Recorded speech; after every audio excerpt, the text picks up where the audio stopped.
Olá, sejam todos bem-vindos a mais um episódio do podcast Boleiros de Humanas. Lembrando que o Boleiros de Humanas é um programa Podercast, a divisão de podcasts do jornal digital Poder 360.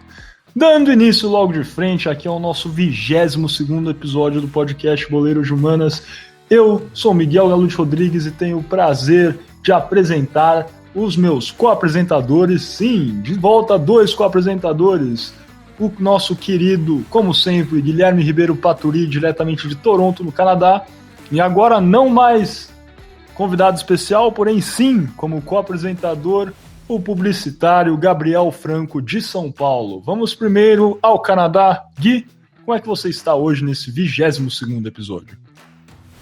Boa noite, Miguel. Boa noite, Franco. Bom dia, boa tarde, boa noite, caro ouvinte, seja lá de onde você nos estiver escutando nesse mundo mundial. Estou muito bem, Miguel, obrigado. Muito feliz de estar aqui novamente, começando uma nova série, não é mesmo? Mas entramos nisso daqui a pouquinho. Justamente, vamos dar início a mais uma série aqui no podcast Boleiros de Humanas. Tudo vai ficar claro, mas primeiro vamos passar a bola rapidamente ao nosso querido Gabriel Franco, agora dando início a essa nova etapa dele aqui no Boleiros de Humanas como um co-apresentador. Franco, como você está hoje? Muitíssimo boa noite, meus senhores, a todos os ouvintes. Estou muito bem, estou com frio. Faz muito frio em São Paulo, no caso, né? Mas muito feliz, muito empolgado também pela oportunidade de virar co-apresentador.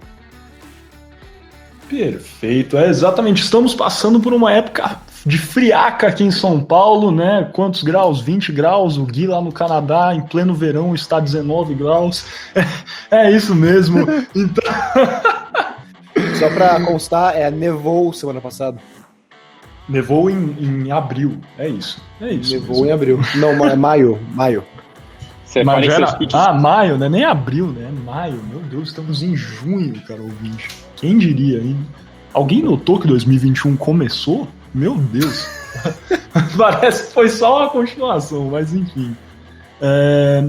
Como o Gui já apresentou, nós estamos dando início nesse episódio aqui, uma série de episódios especificamente sobre as Olimpíadas. E como vocês vão saber, as Olimpíadas de Tóquio em 2020 foram adiadas devido à pandemia da Covid-19. Elas vão iniciar, né, a data de início das Olimpíadas agora será no dia 23 de julho de 2021.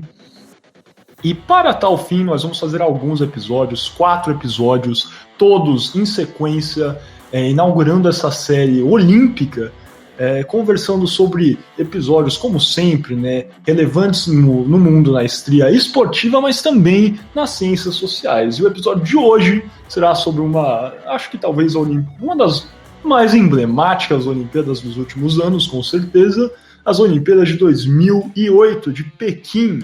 Vamos explorar todas as minúcias, o que foi importante em termos esportivos, com certeza, financeiros, como sempre, o Franco vai dar vários insights aí, e também aquela geopolítica que sempre está presente no podcast Boleiros de Humanas. Sem mais delongas, vamos dar início então ao nosso primeiro bloco.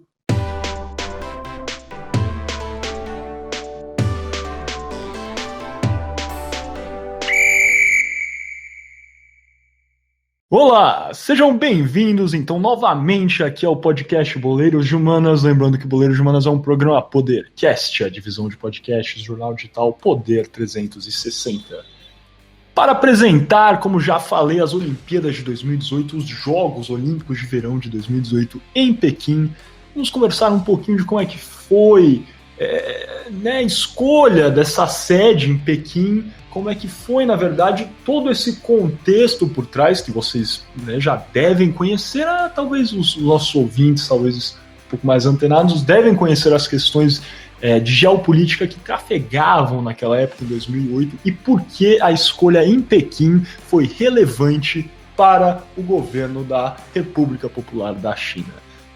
Para nos contar um pouquinho mais sobre esse assunto, eu toco a bola rapidamente aqui para o nosso querido Guilherme Ribeiro Paturi, diretamente de Toronto, que vai nos dar esse insight sobre a geopolítica por trás da escolha dos Jogos de 2008. Justamente, Miguel, depois dessa introdução já vou entrar de pronto nesse assunto e vamos começar, na verdade, discutindo algo que a gente já conversou aqui no Boleiros de Humanas, mais especificamente no 4º episódio, quando a gente discutiu bastante sobre o soft power no ping-pong, mas ele é novamente bastante importante para entender por que a China resolveu, de fato, sediar as Olimpíadas de 2008.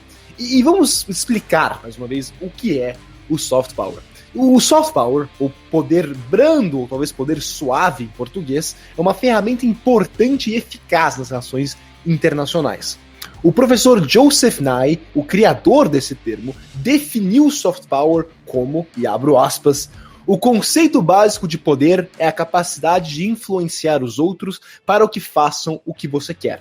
Basicamente, há 3 maneiras de se fazer isso. Uma delas é ameaçá-los com porretes. A segunda é recompensá-los com cenouras. E a terceira é atraí-los ou cooptá-los para que queiram o mesmo que você. Se você conseguir atrair os outros de modo em que queiram o que você quer, vai ter que gastar muito menos em cenouras e porretes. Fecho aspas. Então pode-se observar que o soft power é uma estratégia que países usam para angariar simpatia e apoio de outras partes por vias que não envolvem força bélica ou aporte econômico. O soft power muitas vezes é cultural. Por exemplo, o Brasil usa muito da seleção brasileira e do futebol em geral como soft power. Quando a seleção, por exemplo, joga contra a Argentina no Superclássico das Américas, mas não no Brasil ou na Argentina, mas em estranhas partes do mundo, como Riad e Jeddah na Arábia Saudita ou Melbourne na Austrália, um dos motivos por trás disso é o soft power.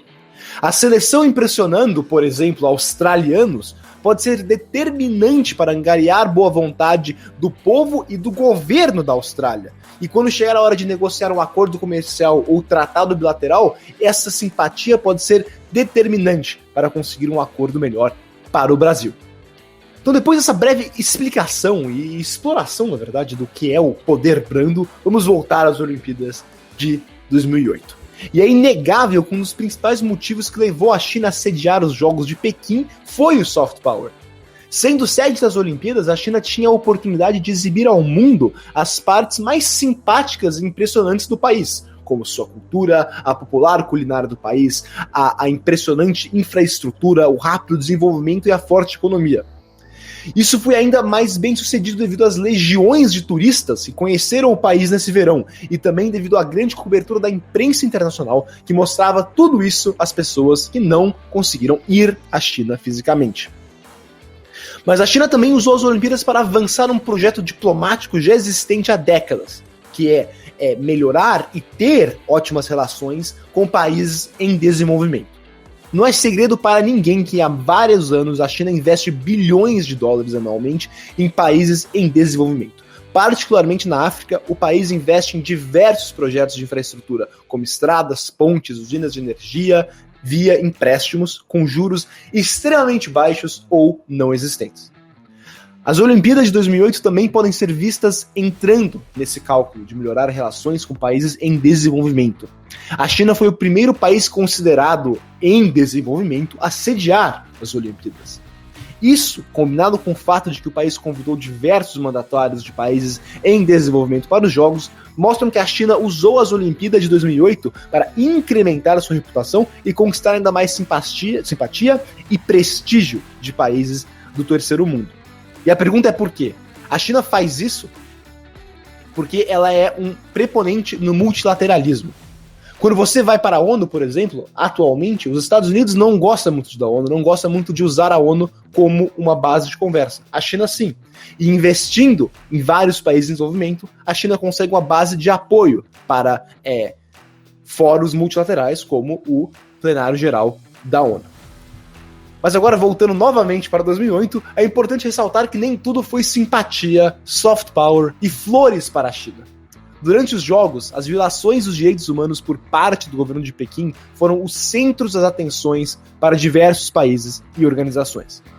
Devido ao apoio que o governo chinês estendia ao Sudão no conflito de Darfur e as violações dos direitos humanos praticadas pela China domesticamente nas regiões do Tibete e, mais tarde, em Jiangxi, houveram diversos protestos contra a China antes, durante os Jogos.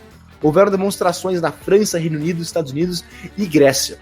E o candidato, a época candidato à presidência dos Estados Unidos, Barack Obama, pediu para o à época também presidente George Bush não aceitar o convite para a cerimônia de abertura. Além disso, o primeiro-ministro polonês Donald Tusk, a chanceler alemã Angela Merkel e o presidente da República Tcheca Václav Klaus boicotaram a cerimônia de abertura devido a, novamente, o apoio da China ao Sudão no conflito de Darfur. E outro importante evento negativo para a China durante as Olimpíadas relaciona ao cineasta estadunidense Steven Spielberg. Inicialmente, Spielberg havia sido contratado como consultor artístico para a cerimônia de abertura, mas depois de cerca de 2 meses na posição, o cineasta renunciou ao emprego em protesto também ao governo chinês não pressionar o Sudão a deescalar o conflito em Darfur.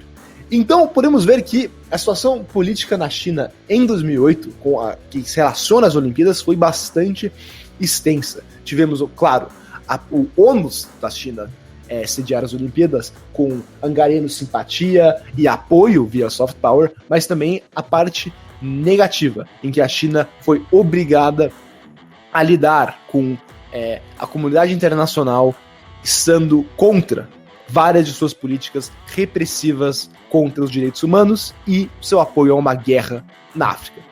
Algo a declarar, Miguel Franco, ou podemos passar para o nosso Toque Me Voe, onde vamos falar mais sobre as Olimpíadas em si? Bem, acho que cabe só, rememorar um outro episódio do podcast Boleiros de Humanos, que falamos muito, na verdade, sobre a questão do soft power.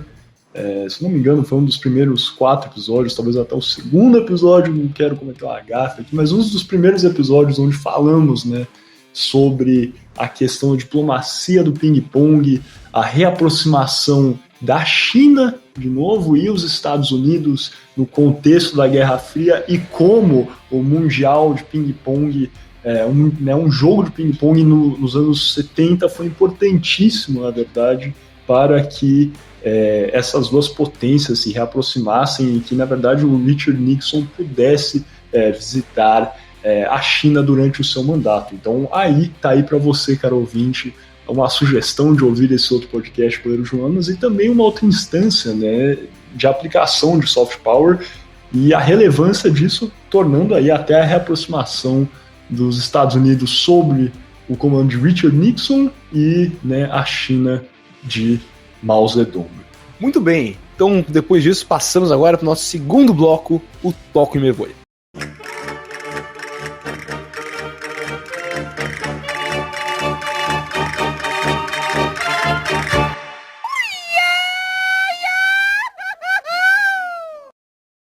Começando então agora o nosso segundo bloco do podcast Boleiros de Humanas, nosso Toque Me Voe. E lembrando que você está ouvindo o podcast Boleiros de Humanas, um programa Podercast, a divisão de podcast do jornal digital Poder 360. E agora nesse nosso segundo bloco vamos entrar mais na área esportiva das Olimpíadas de 2008 e falar um pouco dos novos esportes e, em geral, dos jogos em si. Quem ganhou mais medalhas, quem foi bem, quem foi mal. Agora quem vai contar isso pra gente é o Miguel.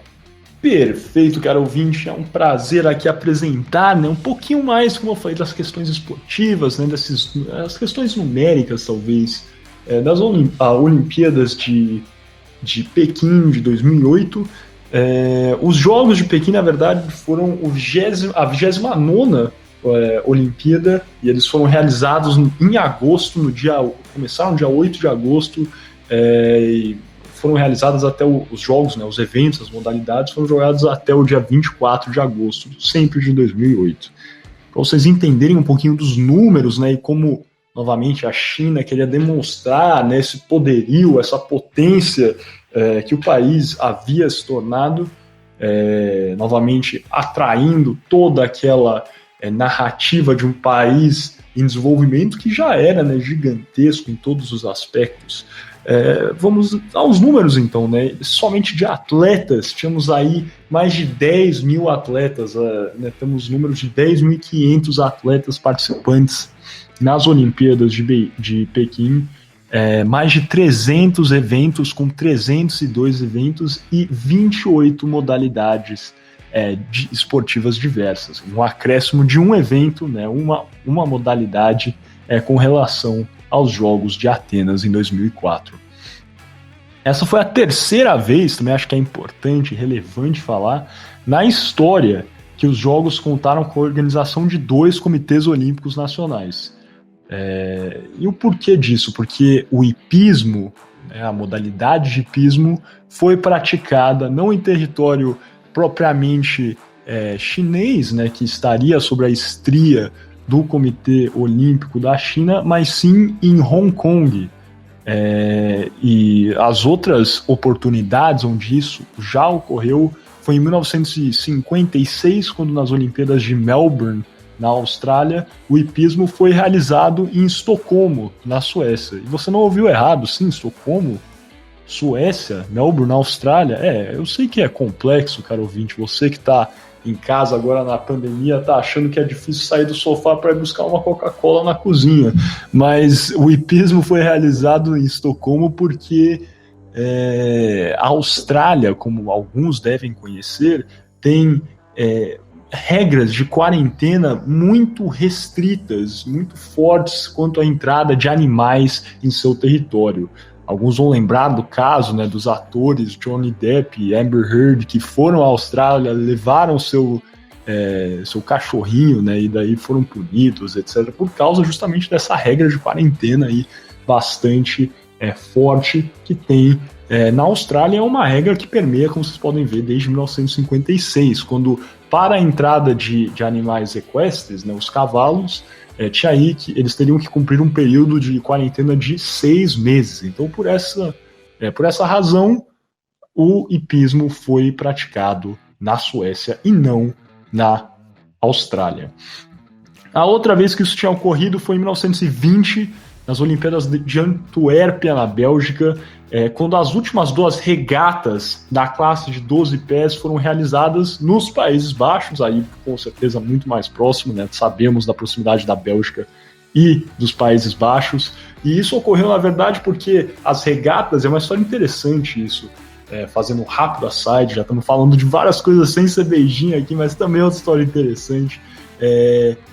As regatas foram realizadas, né, na região, na cidade de Ostend, na Bélgica, próximo a Antuérpia, que tem aí realmente uma condição boa para velejar no Mar do Norte e que oferece aí um vento razoável que não dê, isso é sempre importante nas regatas olímpicas, que não dê um poderio muito maior para os praticantes locais, né? Tem que ser mais ou menos tudo a mesma condição. No entanto, na final, né, nos últimos dias da regata, na bateria final, vamos chamar assim, um vento, uma corrente que não era esperada, acabou levando uma equipe, né, um barco dos Países Baixos mesmo, a sair de forma demasiada do percurso, e ao invés, né, de refazerem o evento em Ostend, eles passaram o evento para os Países Baixos. Então aí está a explicação do porquê, né, dessa modificação da regata de 12 metros para os Países Baixos nas Olimpíadas de 1920. Voltando então a Pequim, e os números, né, dessas Olimpíadas, é importante ressaltar aqui que, como o Gui já vinha falando, né, da magnitude de tudo que foi apresentado na China, foi utilizado um total de 37 locais, né, espaços de prática esportiva para os eventos, né, entre estádios, arenas com complexos aquáticos, etc. E entraremos com certeza um pouquinho mais nas cifras bilionárias no próximo bloco. Como eu falei, vamos ter todo um cuidado de apresentar essa questão financeira, que novamente, né, todos esses espaços belíssimos e com contextos arquitetônicos bastante rebuscados eram uma demonstração de força e excelência chinesa, como o Gui já apresentou no primeiro bloco. Acho que cabe ainda falar sobre alguns dos recordes, né, que tivemos nas Olimpíadas de 2008, acho que foram emblemáticas também nesse aspecto, como eu falei no início. Tivemos uma quebra de 48 recordes mundiais e 132 recordes olímpicos em Pequim. Pequim também, aos que vão lembrar, aos que assistiram de forma mais atenta aos Jogos Olímpicos de Pequim, foi em Pequim, na verdade, que nasceu o monstro que é o Usain Bolt, né, agora aposentado Usain Bolt, mas foi lá que ele quebrou o recorde mundial dos 100 metros rasos. O Usain Bolt, que foi, né, medalhista de ouro absoluto no atletismo em Pequim. O recorde dele dos 100 metros rasos foi de 9,69 segundos, e um ano depois ele quebra esse recorde no Mundial de Atletismo de Berlim, de 2009, fazendo o recorde que está aí permeando até hoje, 9,58 segundos, o Usain Bolt, o raio, que também nos 200 metros rasos quebrou o recorde mundial, aí fazendo um tempo de 19,30 segundos, e esse ainda é um recorde olímpico, mas o mundial foi quebrado por ele novamente um ano depois, nas Olimpíadas de Berlim, no Mundial de Atletismo de Berlim, estabelecendo um tempo aí de 19,19 segundos para os 200 metros. Cabe também falar sobre um outro gigante olímpico que quebrou recordes em Pequim. Claro, o americano Michael Phelps, que em Pequim, era impossível não falar disso, conquistou 8 medalhas de ouro em uma única edição, um recorde absoluto para medalhas de ouro em uma edição. Esse era um recorde que existia desde 1972, quando também norte-americano Mark Spitz, também nadador, tinha ganho 7 medalhas de ouro nas Olimpíadas de Munique. Então dá para perceber como eu falei, essas Olimpíadas foram emblemáticas. Foi talvez a melhor Olimpíada do Michael Phelps, que é com certeza um dos maiores atletas olímpicos da história. Também foi a Olimpíada, o espaço onde o raio caiu pela primeira vez. Então, com certeza, acho que as Olimpíadas de Pequim são importantíssimas nessa estria. Acho que outro aspecto que é relevante falar também, com certeza, é sobre o quadro de medalhas. Nos Jogos de Atenas de 2004, a China tinha ficado em segundo lugar, com 3 ouros a menos que os Estados Unidos, né? Sempre a China já existia como uma potência esportiva, mas os Estados Unidos, como sempre, tem um domínio geralmente confortável. Em 2008, novamente, a China tem total intenção de quebrar essa hegemonia norte-americana, e foi uma briga realmente acirrada entre os chineses e os Estados Unidos. No entanto, pela maior parte do torneio, na verdade, a China permanece no topo do quadro de medalhas, e com 9 dias após o início dos Jogos, 9 dias de Olimpíadas, a China já tinha igualado o número de ouros que ela própria, a delegação chinesa, tinha conquistado na edição de 2004, para vocês entenderem como a China realmente veio forte para as Olimpíadas de 2008. E 2 dias antes do encerramento das Olimpíadas, a China comemorou aí a liderança definitiva do quadro, sabendo que os Estados Unidos não poderiam ultrapassar em termos de medalhas ganhas.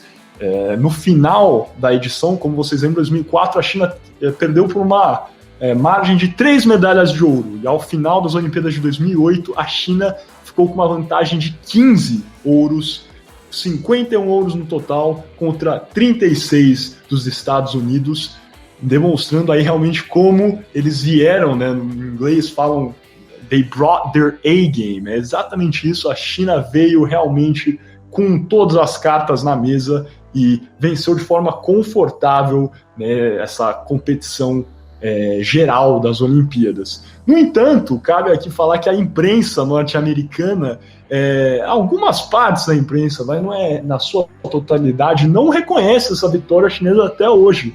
Para eles, né, alguns pontos da imprensa norte-americana acredita que o ranking de medalhas, na verdade, deveria ser feito com base no número total de medalhas, e não, né, utilizando as medalhas de ouro como o aspecto primordial decisório. E nessa estria, para esses componentes da imprensa norte-americana, os Estados Unidos vence, pois no total os Estados Unidos teve 110 medalhas contra 100 medalhas chinesas.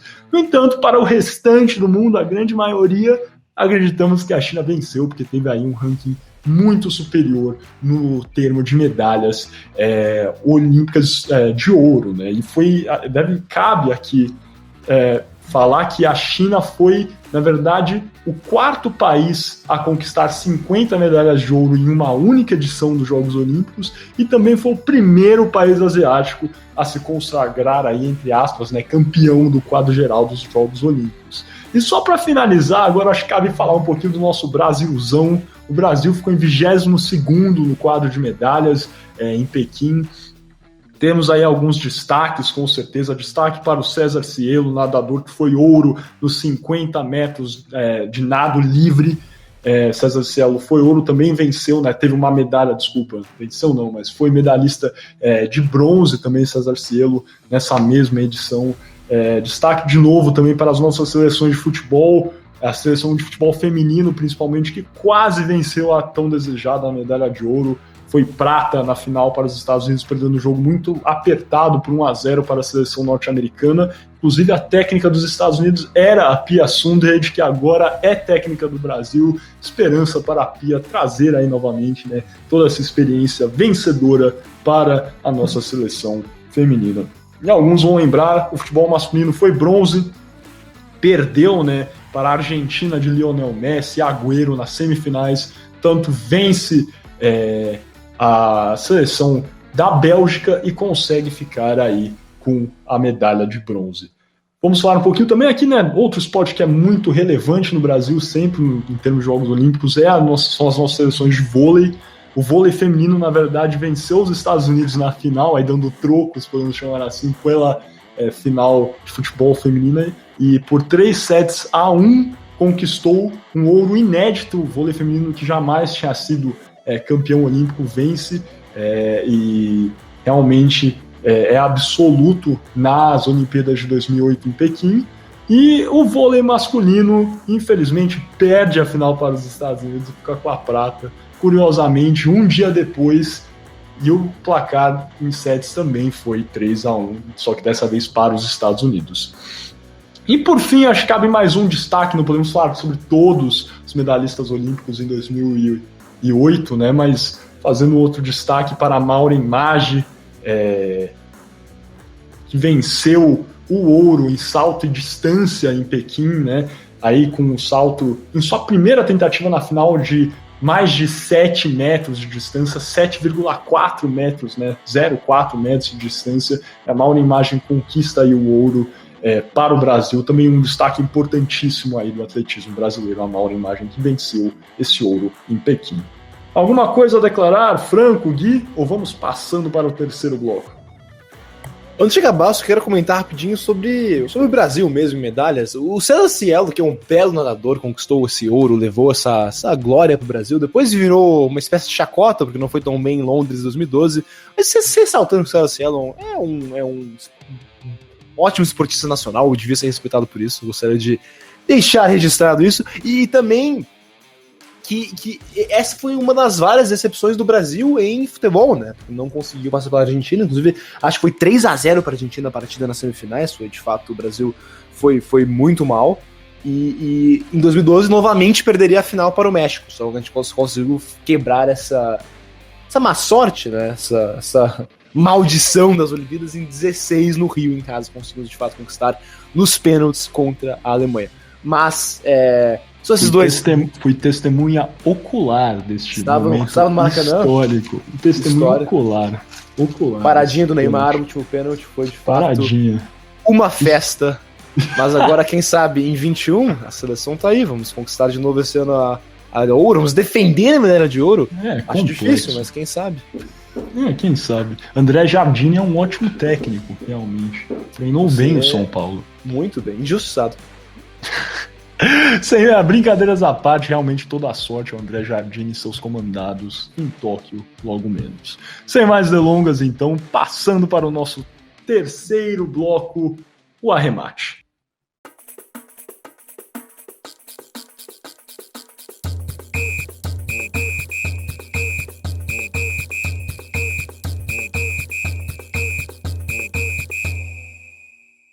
Olá, sejam todos bem-vindos novamente aqui ao podcast Boleiros de Humanas. Lembrando que Boleiros de Humanas é um programa Podercast, a divisão de podcast do jornal digital Poder 360. Sem mais delongas aqui nesse nosso arremate, último bloco dessa nossa primeira parte, vou chamar o nosso querido publicitário Gabriel Franco, da SPM, formado pela SPM de São Paulo, que vai apresentar um pouquinho mais sobre as questões financeiras, esses aspectos realmente talvez um pouco mais econômicos por trás da realização dos Jogos em Pequim e conversar tudo aí um pouquinho do que foi, né, essa operação massiva do governo chinês em 2008. Franco, por favor. Bom, vou começar abrindo falando uma frase clichê, mas as Olimpíadas de 2008 realmente tiveram patrocinadores do mundo inteiro.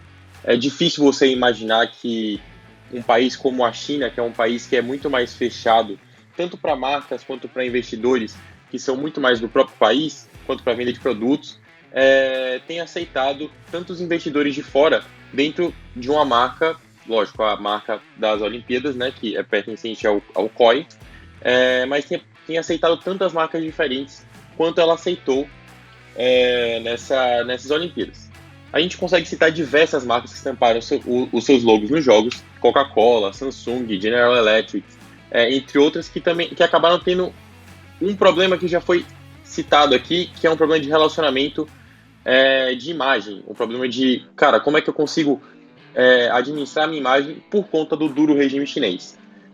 O Gui já abriu um pouquinho sobre o quão dolorosa era a questão do Tibete para os governos dos outros países, tanto para atores também, tanto que teve uma forte represária em relação ao comportamento do governo, e cara, para as marcas não era diferente, pois realmente não era considerado um comportamento adequado.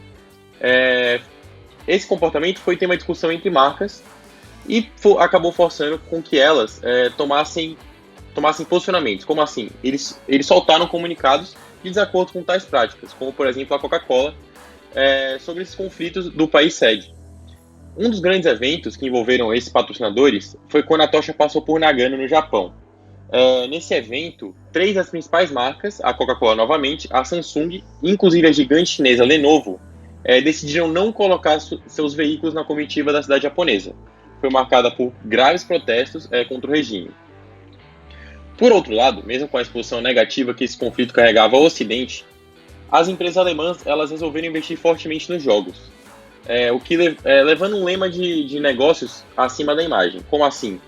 Eles não estavam necessariamente prezando por uma qualidade de imagem tão boa que eles iam passar com alto nível de investimento, mas sim pelo negócio que eles faziam com esses investimentos.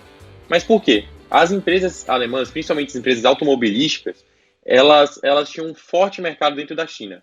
O maior exemplo disso é a Volkswagen, que ela forneceu cerca de 6 mil veículos para transporte de atletas e funcionários de mais de 200 nações diferentes. E além disso, a empresa apresentou suas marcas VW, Audi e Skoda num pavilhão de 2 mil metros quadrados. A Volkswagen, na época, era o maior conglomerado automobilístico da Europa e a principal montadora na China. Esses investimentos, na época, eram maciços, não só a Volkswagen. Mas em 2007, eles exportavam mercadoria no valor de 30 bilhões de euros, aliás, a 55 bilhões de euros em exportações. O presidente da Audi, o Rupert Stadler, considerou, no caso, a China seu segundo mercado doméstico. A Volks, na época, ela projetou cerca de 1 milhão de vendas de veículos na China em 2008. Para vocês terem noção, essa quantidade de veículos é correspondente ao número maior de vendas do que ela tinha no país natal, a Alemanha. Além desses protestos e o medo que as marcas tinham de manchar a sua imagem, obviamente, sem ser as marcas alemãs, as Olimpíadas chinesas elas também surpreenderam por sua grandiosidade. O Miguel ele até citou esse aspecto em um ponto, mas em 2008 foi constatado que o gasto total com obras beirou os 34 bilhões de dólares. Esses números são impressionantes e ainda mais quando você consegue fazer os ajustes da inflação para os dias atuais, porque esse número chega a quase 70 bilhões de dólares. Essas obras elas tiveram sim suas contribuições para a cidade de Pequim. Elas melhoraram a infraestrutura da capital e também do transporte público, que antes das Olimpíadas era extremamente precário. Mas elas também contribuíram com trazendo diversos elefantes brancos para a cidade. Os Centros Olímpicos, como o Ninho do Pássaro e o Cubo d'Água, hoje eles são usados para outros eventos que não são necessariamente esportivos, como por exemplo shows, e o próprio Cubo d'Água ele é utilizado como um parque aquático. A verba recebida por eles, que eles retiram desses eventos que eles realizam hoje em dia, é muito inferior ao investimento realizado para a construção dos mesmos, visto que os dois somados totalizaram mais de $1 bilhão em construção, com a correção da época, não a atual. Hoje em dia é muito mais caro. Estima-se também que serão necessários quase 30 anos para que todos os gastos do evento se paguem. Mas, por outro lado, as Olimpíadas elas serviram para lançar uma imagem de desenvolvimento avançado e os seus gastos exorbitantes realmente serviram como melhorias para a cidade. Então, de todo mal, existe um lado positivo. E visto que até hoje os Jogos de Pequim, eles levantam diversas dúvidas sobre qual é o real legado deixado. E é inegável que o reconhecimento que a China ganhou com esses Jogos, inclusive menções honrosas, como a sede da regravação de um filme americano muito famoso, que é o Karate Kid. Se for para pensar, não necessariamente esse filme pode ter sido uma menção honrosa, porque é um americano que vai para a China, aprende Karatê, que é do Japão, e derrota as pessoas que lutam Kung Fu, que é uma arte chinesa. Então, no caso, pode não necessariamente ser uma menção honrosa, mas realmente uma obra hollywoodiana no qual a cidade foi relembrada. E além, obviamente, do alavancamento financeiro do país, que é a principal potência mundial junto aos Estados Unidos da América. Em 2022 vão ter os Jogos Olímpicos de Inverno e a China vai ter novamente a chance de brilhar com a realização desses Jogos e reaproveitar o investimento que já está feito e que também levará quase 30 anos para que esses gastos sejam pagos. Justamente, acho que você fez um bom sobrevoo, Franco, mesmo do que foi, né, essas obras aí realmente faraônicas que tinham realmente o propósito de demonstrar a grandeza, o poderio chinês. A verdade é que sim, claro que alguns centros esportivos continuam sendo utilizados, mas eu lembro que, né, antes até mesmo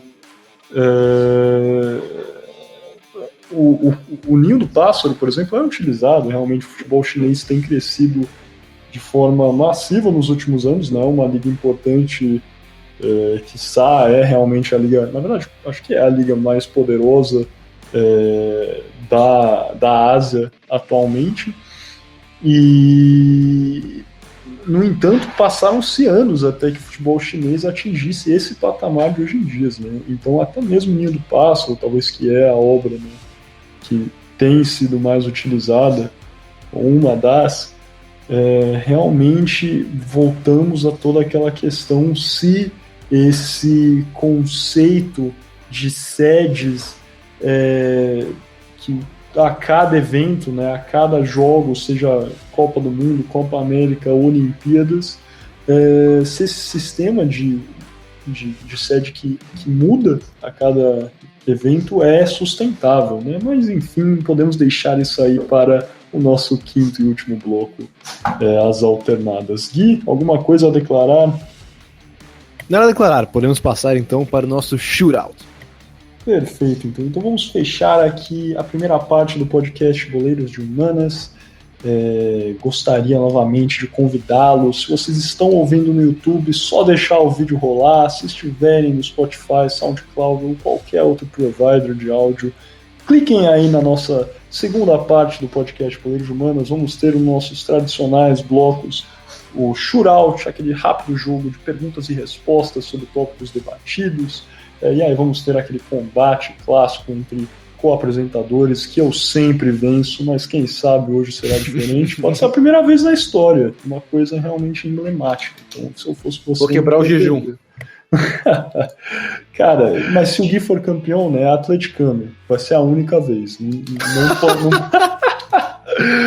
Mas de qualquer forma... É isso, cara, ouvinte. Convido você a assistir a segunda parte. Também teremos as alternadas, né, o nosso quinto e último bloco, que é esse debate aí, que já dei até um spoiler do que pode ser o nosso top. E é isso. Caso você não tenha tempo, volte depois, escute a segunda parte, que vale a pena. Compartilhe, comente, curta aí o nosso vídeo, deixe sua crítica. Nós precisamos dos seus comentários para crescer e sempre melhorar. Muito obrigado e até a segunda parte.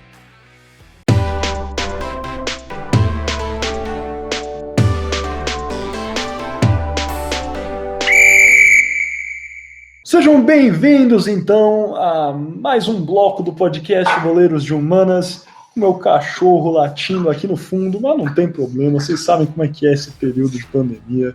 Lembrando que o podcast Boleiros de Humanas é um programa Podercast, a divisão de podcasts do jornal digital Poder 360, e estamos dando início aqui à nossa segunda parte, né, esse episódio que foi sobre as Olimpíadas de Pequim de 2008, dando início nessa nossa minissérie olímpica em preparação aos Jogos de Tóquio em 2020 e em 2021. Sem mais delongas, vamos dar início então ao nosso shootout. Como sempre, vamos ter aquelas rápidas perguntas e respostas e vamos ver quem se sai melhor. Primeira pergunta é do Gui, eu acho. Exatamente. Perfeito. Então já vou lá, de pronto. Um dos estádios mais impressionantes do mundo, sem dúvida, é o Estádio Nacional de Pequim, popularmente conhecido como o Ninho do Pássaro. Qual evento registrou o recorde de público desse estádio, que é de 89.102 pessoas, e isso é excluindo a cerimônia de abertura das Olimpíadas de 2008? Opção A seria Argentina contra a Nigéria na final do torneio de futebol das Olimpíadas de 2008. Opção B, Argentina contra Brasil, a semifinal do torneio de futebol das Olimpíadas de 2008. Ou Argentina contra Brasil pelo Super Clássico das Américas de 2014. Sem roubar, pessoal, qual é a resposta? Vou primeiro com o Franco. Gente, eu falei várias mutadas aqui. Problemas pandêmicos. Vamos lá. Cara, eu sinceramente acho que pelo crescimento recente do futebol chinês, eu acho que o Argentina e Brasil no Superclássico das Américas de 2014 é o que tem o maior potencial para ser a resposta correta. Então eu vou de C e não mudo a minha resposta. Não adianta nem tentar. Muito bem, está seguro então? Passo agora a bola para o Miguel. Qual é a resposta, Miguel? Tenso, complexo isso aí. Eu não quero colocar a mesma do Franco, eu realmente não pesquisei. Eu não vou colocar uma coisa que faz sentido esse racional dele. Eu acho que ele deve ter colado conhecendo esse cara aí. Até porque ele demorou para desmutar, talvez a gente tire esse barulhinho aí no final, mas eu sei o que esse barulho quer dizer, cara. Olha, o que faria sentido? Faria sentido que talvez os chineses, que talvez não tivessem um apreço tão grande pelo futebol à época, comprassem todos os ingressos para ir na final, né? Que poderia ser um jogo muito interessante. Eu vou de Argentina e Nigéria, então. Sem convicção, mas vou, até para ser diferente do Franco. Fala uma coisa pra vocês. O cara, quando é o camisa 10 do time, o cara do time, mesmo sem convicção, ele pega e faz gol de pênalti. O Miguel tá certo. Cara, eu sou uma máquina, rapaz. É isso. Caraca, esse cara nunca vai perder. Ele nunca vai perder. Ai, cara, não tem o que fazer. O Miguel é o Nath Fernandes do Boleiros de Humanas, não tem condição. É uma espécie complicado. É uma espécie de Germancano, cara. Só faz gol esse cara. É isso. Beleza. A próxima pergunta é do Franco. Vamos ver então quem acerta essa. Franco, por favor. Boa. Como mencionado, as Olimpíadas de Pequim foram um grande marco por trazer um centro poliesportivo muito avançado e multifuncional. Apesar disso, os times esportivos da cidade preferem usar outros estádios. No futebol, o estádio mais utilizado é o Estádio do Trabalhador. Então, vamos lá. Qual que é o principal time de futebol da cidade de Pequim? A. Beijing Guan. B. Beijing CPG FC. C. Beijing Futebol Clube. Ou D. Beijing Gohan. De pergunta para o Miguel. Nessa? Opa, eu vou, claro. Olha, Gohan, eu não sei se isso é um time também, mas eu acho que Gohan é arroz, né? Então eu não vou de Gohan. Guan, eu acho que... Eu acho que o Beijing SIPG não é um time de verdade, se não me engano esse é o Xangai, não é isso? SIPG, que é a equipe que inclusive jogava o Aloysio Boi Bandido. Vamos de Beijing Goan, então. Essa é a resposta final, que eu sei que é um time. Eu sei que o Renato Augusto joga. E eu vi recentemente isso, porque eu tava pesquisando sobre o Renato Augusto algumas semanas atrás. É a alternativa A, de fato, Beijing Goan. Vocês estão completamente certos. Beijing Goan é o time da cidade de Pequim e não Gohan, que é o arroz do famigerado Capão. Tinha que ter colocado um beijinho Goku, então, também. Goku ia ser uma boa. Mas foi pra fazer referência às Olimpíadas. Eu achei bom ano. também. Beleza. Aí, eu já tô com 2. Já ganhei de novo, cara. É isso, é difícil. Não, eu posso empatar. A gente pode empatar, cara. Beleza. Mas daí a gente compartilha o título igual o Sport e o Flamengo, né? É isso. Justamente. Terceira pergunta, uma pergunta fácil aqui. Como sabemos, a cada Olimpíada de Verão, o país sede tem a chance de propor uma modalidade, ou uma série de modalidades hoje em dia novas para serem praticadas nos Jogos, como vamos ter no ano que vem no Japão, por exemplo, o surf, que é tão querido pelo nosso Gabriel Franco, pela primeira vez disputado em Jogos Olímpicos e novamente, claro, por óbvio, porque não o surf sendo aí uma oportunidade de medalha de ouro para o Brasil. Tomara. Nessa estreia, qual modalidade foi praticada pela primeira vez nos Jogos de Pequim? Seria A, o Taekwondo, B, o surf, C, softball ou D, BMX? Eu vou primeiro. Celso, eu vou com BMX. BMX é a minha resposta. Inteiramente chute, eu não tenho a menor ideia. O pior é que essa eu sei. Eu sei que é BMX no caso. Já tô dando spoiler pro Gui que ele acertou, mas essa eu sei que BMX foi um dos esportes que começou a ser praticado em Pequim. Exatamente, é BMX, BMX, não sei, eu falei BMX, mas eu fiquei meio assim, que eu acho que é BMX que fala, né, mas enfim, exatamente. Como é que você sabia que era BMX, BMX, Franco? Eu não tinha a menor ideia, pesquisei antes de fazer essa pergunta, não estava ciente disso. Meu pai gosta muito de bicicleta. Ah, tá, é isso então. Beleza, então, BMX, BMX, não sei, pela primeira vez em Pequim. O Franco tá animado que vai ter surf, e vocês, pessoal? Como é que você tá se sentindo sobre o surf brasileiro, Gui? Tem que estar animado, né? Eu não acompanho muito, mas eu sei que o Medina é um craque das ondas. Caramba, um craque das ondas. O Medina é o melhor hoje em dia? Eu não sei se o Medina é o melhor hoje em dia. Ítalo Ferreira. Eu achei que o Ítalo Ferreira era o melhor, cara, hoje em dia. Tem várias opções boas pro surf. Juro Quem é o melhor hoje em dia? Quem é o melhor hoje em dia, Franco? Tá entre os três. Ítalo Ferreira, Medina e o Felipe Toledo. Só que, tipo, tem uns competidores fortes, tipo o Jojo Florence da vida. Eu ia falar, caras bons e novos. E o Kelly Slater ainda surfa ou não? Não, ele parou. Aposentou? Não vai voltar pra surfar as Olimpíadas? Ele sempre volta, né? Ele é uma espécie de Roger Federer / Rogério Ceni, eu diria. Eu concordo. O cara não acaba. Mas beleza. Terminando então aqui esse nosso shootout do 22º episódio do podcast Boleiros de Humanas. Venci novamente, sem notícias aí. O Miguel é uma espécie de Real Madrid quando é o shootout. Então é isso, galera. Novamente, vitória pra mim. Eu compartilho esse título com o Gui. O Gui... Eu acho que o Gui pode ser o Flamengo nessa e eu sou Sport porque eu sou o verdadeiro campeão. Mas tudo bem.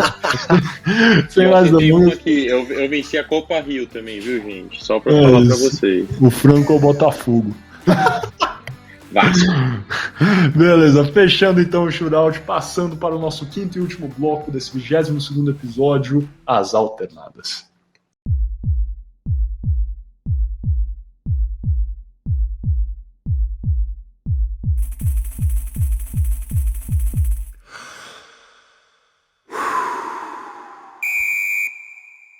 Sejam bem-vindos novamente aqui ao podcast Boleiros de Humanas.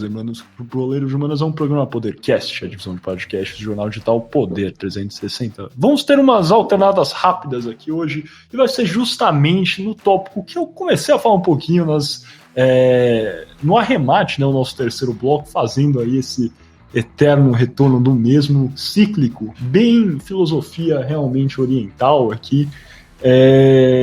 Pergunta pode ser primeiro para o Gui. O que vocês acham realmente desse conceito de mudança, sempre mudarmos as sedes desses mega eventos, seja a Copa do Mundo, Olimpíadas, Copa América, Eurocopa? Seria talvez um sistema mais interessante adotar algo semelhante ao que teríamos na Eurocopa, conforme ela havia sido planejada no início, né, de termos diversas sedes no continente europeu e daí não precisando, né, óbvio, claro, sempre terá um investimento em transporte, outros serviços, mas será que talvez não seria mais interessante fazer talvez um sistema semelhante a isso ou um sistema com uma sede fixa, por exemplo, em Atenas, construir aí, né, o complexo olímpico, que sempre seria realizado lá, algo semelhante talvez ao campeonato mundial de clubes, né, onde agora, volta e meia, temos diferentes sedes, mas por vários e vários anos sempre era realizado no Japão. Será que não seria um investimento melhor sempre termos esses eventos em um só lugar? Ou vocês acham que esses eventos são positivos, que realmente atraem, né, um poderio, um soft power, obviamente, dão a chance a países como a China, o Brasil, a África do Sul, de ter né, essa esperança, esse investimento que muitas vezes traz também, né, investimento em infraestrutura, e que eles são importantes sim, também por esse motivo, entre outros. Gui, qual é a sua opinião sobre o assunto? Pois é, eu acho o seguinte, eu acho que teria... Eu sou contra atualmente o modelo de mudar de sede todos os anos, principalmente para as Olimpíadas. Eu acho que para torneios menores, tipo Copa América, Eurocopa, eu acho ok você mudar, ok, informal. Eu acho razoável você mudar todos os anos, todas as edições a sede do torneio, porque geralmente Copa América e Eurocopa não exigem que o país sede faça grandes reformulações de estádio, você usa a infraestrutura que já tem, e os países sempre já têm uma estrutura aí para receber. Tipo, o Brasil, a Colômbia não teria feito nenhuma reforma, a Argentina não fez em estádios a infraestrutura para receber esses torneios. Então, nesses torneios menores, eventos menores, eu acho razoável, mas, de novo, para a Copa América teria que ter uma periodicidade mais normal, porque a Copa América aparece todo ano, às vezes. Mas tendo uma periodicidade de 4, 5 anos, eu acho válido mudar de sede todas as edições. Mas agora, para esses mega eventos, como Copa do Mundo e Olimpíadas, aí eu não sei. Para a Copa do Mundo, principalmente, e as Olimpíadas, eu acho que deveria ser considerado uma sede única, principalmente para as Olimpíadas, na verdade. Como você falou, Miguel, foi uma bela ideia, inclusive, ter em Atenas, na Grécia, a casa das Olimpíadas, eu acho que devia ter sempre uma sede principal para as Olimpíadas, porque as Olimpíadas exigem que um país construa muitos edifícios que vão acabar não sendo usados. O Brasil deve construir vários edifícios no Rio que não são usados somente porque não tem interesse. Vários ginásios e arenas estão abandonadas no Rio de Janeiro atualmente, essa é a verdade. E saiu um estudo, pouco antes das Olimpíadas do Rio de 2016, analisando as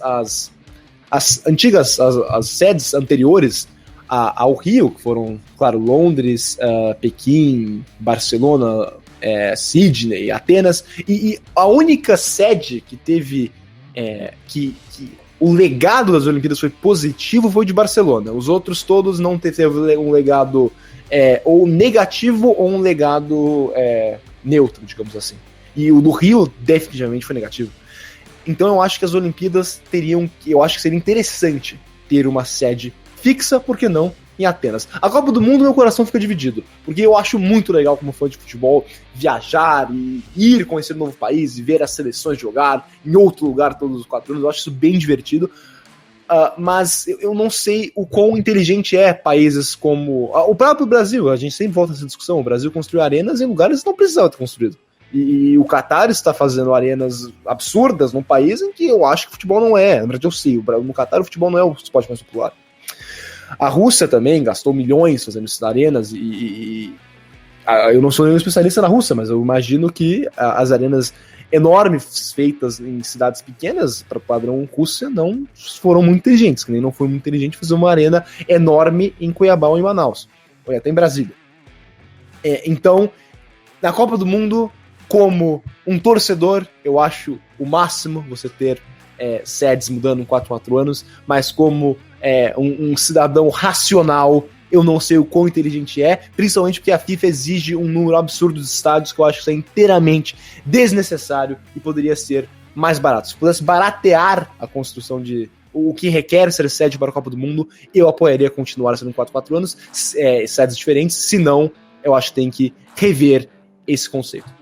Perfeito, mesma pergunta para o nosso querido publicitário Gabriel Franco. Franco, o que você acha dessa questão? É inteligente termos uma sede fixa para esses eventos? Ou seria interessante termos, continuar com essa mudança, modificação de sede sempre por N questões aí, algumas que o Gui já apresentou? Bom, eu acho que existem alguns pontos que são totalmente relevantes quando a gente fala desse assunto. O primeiro deles é questão de logística. Para a Eurocopa é muito mais tranquilo você conseguir realizar ela em diversos estádios quando você consegue transferir as delegações com maior facilidade. Quando você pega, por exemplo, um exemplo clássico, a Copa do Mundo no Brasil, muitas vezes um time jogava no Rio de Janeiro e tinha que viajar para Manaus, que é uma viagem demorada de avião. Sendo que muitas vezes você na Eurocopa, você pode jogar em Londres e em menos de 6 horas você já está em Paris, quase. Lógico, eu tô chutando aqui, não sei necessariamente quanto tempo demora para fazer o percurso Londres-Paris, mas é só um exemplo. Você tem viagens muito mais curtas e um caminho muito mais inteligente, então eu acho que desse jeito funciona. Mas, assim, sobre modificações de sede, eu sou um pouco contra, porque eu sou extremamente a favor da mobilização do país. É inegável que até 2014, até 2016, meados de 2016, o Brasil ainda teve um certo avanço econômico, uma certa quantidade e uma certa geração de emprego muito boa devido à Copa do Mundo. Eu vou dar uma de em cima do muro, vou concordar com o Gui, que eu acho que eles têm muito gastos desnecessários, que eu acho que as delegações, as confederações, as federações, elas têm que rever esses gastos. Por exemplo, não precisa de tanto estádio assim para fazer Copa do Mundo. Você precisa necessariamente de um centro olímpico de última geração para poder realizar uma Olimpíada, sendo que depois esse centro vai ficar inutilizável. Tem algumas questões que precisam ser revistas, mas eu gosto muito pela sensação de pertencimento da população do lugar. O maior exemplo é a Copa do Mundo e as Olimpíadas de 2016, a Olimpíada no Rio, Copa do Mundo no Brasil, que, cara, a gente vê uma mobilização populacional muito grande a favor desses eventos, as pessoas elas extremamente animadas e o esporte extremamente em alta. Eu acho que essa mudança, ela engrandece e ela traz um pouco da paixão do esporte, porque é diferente realmente quando você realiza em sedes alternadas. Se fosse todo ano no mesmo lugar, ia ser algo repetitivo, e o ser humano, ele necessariamente é repulso a repetições, então depois de um tempo ia ficar chato, a pessoa não ia mais gostar de ver. Então eu acho super positiva a mudança, apesar dos custos, dos gastos desnecessários que as federações e confederações fazem com que os países tenham esses gastos. Essa é a minha opinião. Para mim, tem que trocar sim. Olha, eu discordo que mega eventos têm que modificar as suas sedes. Eu acho que o sistema de sede única é o mais interessante por algumas razões. Com certeza, e aí é inegável, que investimento em áreas provocadas, né, por esses grandes eventos como infraestrutura, né, transporte, isso tudo vem com Copa do Mundo, vem com Olimpíada, mas eu acho que a questão primordial é que é inadmissível que governos, talvez de países em desenvolvimento, permaneçam inertes quanto a investimento nessas áreas para que isso ocorra. Não é razoável, o Gui usou essa palavra, razoável, acho que é um acerto, não é razoável esperar que, por exemplo, a África do Sul, até mesmo o Brasil, construa aí 12 estádios, acho que construímos para a Copa do Mundo, em lugares, por exemplo, como Cuiabá. Tudo bem, o Cuiabá agora está na primeira divisão brasileira, inclusive passando por maus bocados nesses últimos tempos administrativos, mas eu acho que esse investimento, essa criação de empregos pode ainda ocorrer nesse modelo keynesiano de investimento em infraestrutura, de construção de estradas, de melhorias em transporte, mas também teríamos investimentos consideráveis em outras áreas. Eu lembro quando tinha aqueles protestos, não vai ter Copa, etc., eu quero hospital, não quero estádio, etc. Eu não acho que é simplesmente isso, mas tem um fundo de razão, com certeza, porque por mais que a gente crie empregos assim, a gente criará empregos de outras formas, tendo esse investimento em infraestrutura. Eu acho que essa rotatividade econômica e estatal é importante, sim, mas eu acho que talvez a sobra desses mega eventos não é positivo, não é algo necessário, porque acabam realmente sendo verdadeiros elefantes brancos. Pensa o que era o Mané Garrincha, né? E eu vivemos por muito tempo em Brasília, sabemos que o futebol brasiliense não é o mais forte e, né, eu tô falando brasiliense aqui, não é só a equipe do Brasiliense que é de Brasília, o Brasiliense, o gentílico para a cidade de Brasília. Nós sabemos que, querendo ou não, a chance do Mané Garrincha ter outro mega evento é somente quando equipes, por exemplo, do Rio de Janeiro vão jogar lá, quando temos uma Supercopa brasileira lá, né? Então é difícil realmente compreender a motivação para a construção de tantos estádios, eu acho. Eu acho que existem aí outros locais mais estabelecidos, talvez vamos colocar assim, que gozariam mais desses estádios, usariam com melhor fruição, podemos colocar assim, mesma questão com as Olimpíadas, por óbvio. Eu não acho que eu sugeri Atenas aí, por exemplo, mas com certeza é complexo isso, porque tem diversas outras modalidades. Eu acho que, por exemplo, agora vamos ter aí, né, surf na Grécia, um exemplo, nas Olimpíadas de Tóquio. Eu não sei se a construção, né, de um complexo de surf seria bem utilizado também na Grécia, eu não sei, eu também não conheço como é que é o surf grego, ou, enfim, outros aspectos que teriam, sempre terá esse risco, com certeza, só que eu acho que criando um sistema fixo, o auxílio à manutenção poderá ser ainda mais efetivo, que ao diminuir a quantidade de mãos, de autoridades, de pessoas que têm interesses econômicos nesses aspectos, a gente também consegue criar intenções e órgãos de controle de corrupção e outros aspectos que nem tocamos aqui direito, que são muito proeminentes nessas situações, né? A gente acompanhou de perto o que aconteceu em algumas construções de estádios no Brasil, superfaturação, isso aí, né, é o mais comum, essa é a verdade. Então eu acho que talvez, e eu falo isso de coração cortado porque eu sou um grande torcedor de futebol, gosto muito de esporte, é a opção mais correta escolher uma sede fixa para esses mega eventos. Por mais que eu não queira exatamente isso como torcedor, como o Gui falou, a única opção razoável nesse assunto para mim. Alguma coisa a declarar, mais alguém? Último comentário, última chance, ou vamos fechar esse episódio? Por mim, a gente pode fechar, cara. Entendo seus pontos, não concordo, mas por mim a gente pode fechar. Entendo totalmente o lado de vocês. Por mim tudo bem, podemos fechar por agora, o episódio está um pouco longo, vamos fechar por hoje. Perfeito, então vamos fechar esse 22º episódio do podcast Boleiro de Humanas, iniciando aqui essa nossa minissérie sobre as Olimpíadas, né, em preparação aí para os Jogos Olímpicos de Tóquio. Eu espero que vocês tenham gostado desse episódio, aprendido um pouco mais sobre todo esse político que foi para as Olimpíadas em Pequim. Como sempre, convido vocês para darem mais informações, mais realmente sobre os Jogos Olímpicos. Também convido vocês a comentarem, compartilharem, criticarem, se for necessário, aí o nosso podcast. Como sempre, estamos aqui procurando a ajuda de vocês para crescerem, para melhorarmos o nosso produto, a qualidade do podcast. Muito obrigado pela sua audiência e até a próxima.